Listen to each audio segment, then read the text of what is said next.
próxima pergunta que acontece também é por que alguns trastes, as casas são maiores e alguns instrumentos são menores? Por exemplo, a diferença entre uma guitarra e um baixo, por exemplo. Por que o baixo é tão maior? Como é que isso funciona? Ok, vamos falar sobre a guitarra. A guitarra, ela tem a escala, a medida da escala se dá pelo nut, pela pestana, até... Oh, que susto, bicho! Vamos lá. A escala da guitarra, o tamanho da escala da guitarra, ela se dá, é uma medida que se dá do nut da pestana, ou traste 0, até o apoio em cima do carrinho. Então, a Fender tem um padrão de 648 milímetros, que dá 25,5 polegadas. Então, essa é a distância. A Gibson, as Les Paul, a escala dela é um pouco menor.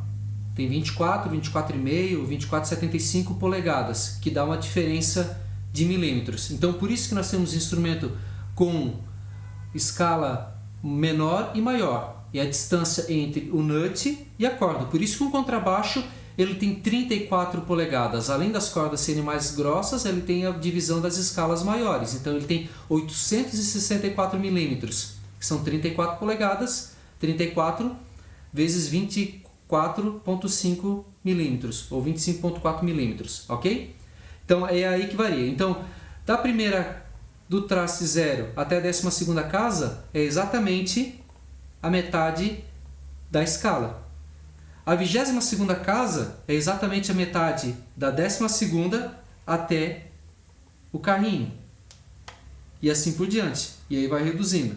Então, a afinação da oitava é exatamente isso. Eu tenho aqui 648 milímetros, a metade é a oitava. E assim que a gente afina a oitava. É como se tivesse um capotraste aqui e eu fosse afinar a oitava, ele vai ter que me dar um Mi, o Lá e assim por diante. Ok? Então, essa é a escala. A escala, a divisão das casas, tem um cálculo matemático. Podemos passar alguns links, como é a fórmula, mas ela é um cálculo em que eu pego a distância da escala sobre um fator, eu acho a primeira casa.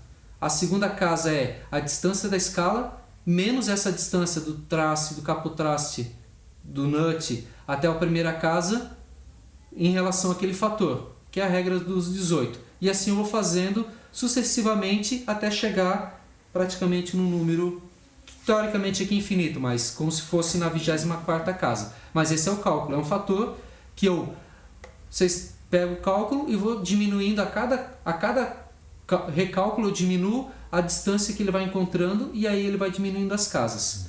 Ok? Então, isso basicamente... tem mais a ver com física mesmo, com a descoberta de Pitágoras, aquilo lá atrás, assim, né? Isso, é porque... E o que isso muda na tocabilidade? Por exemplo, o que muda de uma Fender e de uma Gibson? O que isso muda na mão? Ou enfim, afinação, se isso muda alguma coisa? A afinação, ela permanece a mesma, né? Ela está afinada em 440 Hz, que é o Lá natural. E aí o que tu vai ter é que as casas elas ficam mais próximas. A tocabilidade, aí eu teria que pegar um músico mais experiente, mas o que vai acontecer, a questão da tocabilidade, uma escala reduzida, caminha mais pela escala, e aí eu teria que estudar um pouquinho mais a parte técnica. Ah, não, tranquilo.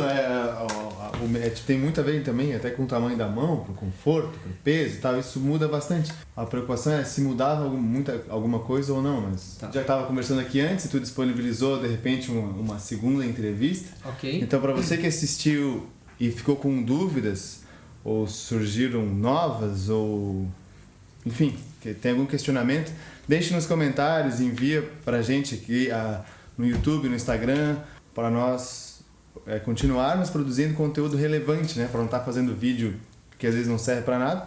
É importante que vocês deixem suas dúvidas para a gente saber o que é mais importante no momento, o que vocês precisam aprender ou querem aprender. E aí, tá gostando do nosso canal?